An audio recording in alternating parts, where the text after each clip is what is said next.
Housing solutions. We've all heard about global warming and rising sea levels, so we can all understand the need for architectural and engineering solutions for coastal cities. In other words, we need to find creative ways for cities to respond to rising sea levels, disappearing land, and increasingly severe storms. For a long time, our approach has been to build dikes, dams, or levees to keep the sea out. These are all basically walls or embankments to prevent flooding. Think about the Netherlands, a country mainly below sea level, where dikes have kept the land mostly dry for hundreds of years. However, we saw that the levees failed to keep the water out of New Orleans in 2005 during Hurricane Katrina. As a result, water destroyed much of the city and caused as many as 90% of residents to leave. Last class, we looked at how cities can maintain wetlands as a way to reduce the impact of rising water levels and bad storms. We also talked about Hofen City, a riverside district in Hamburg, Germany.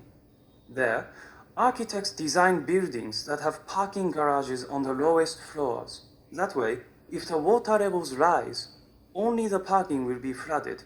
Now, no one wants a flooded car, but at least the higher levels that have the living spaces, offices, and even metro stops will stay dry. The idea is that there are three different areas in the city. One zone that can be flooded, one that is protected and floods only rarely, and a level that will never flood. Today, I'd like to focus on the work of Koen Olthuis, a Dutch architect. Many of the architects doing interesting work in this field come from the Netherlands for obvious reasons. There are almost 16 million Dutch people. Over 60% of them live in the 1/3 of the Netherlands that lies below sea level. For 1,000 years, they have built dikes, pumps, and draining systems to keep the water out.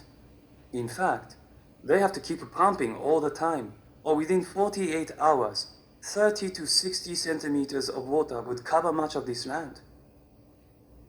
One way the Dutch deal with the fact that they have plenty of water, but not much land, is to live on houseboats. There are 60,000 houseboats in the Netherlands. But the typical houseboat can only be about 5 meters wide and 20 meters long. Olthuis has found a way to build a larger structure that can sit on the water. Basically, he builds a foundation of foam and concrete that floats.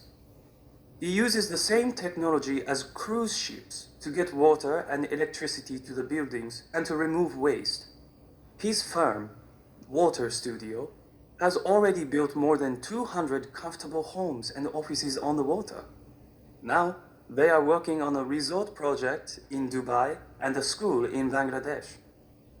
Because his buildings float, they can move from one place to another. They can build them in units, take them apart, and put them together in places that need them. Olthuis thinks this kind of portable building could work for the Olympics. Today, cities have to build a lot of new structures to host the Olympics. But what if they could simply move structures around and repurpose them? Pretty cool idea, huh?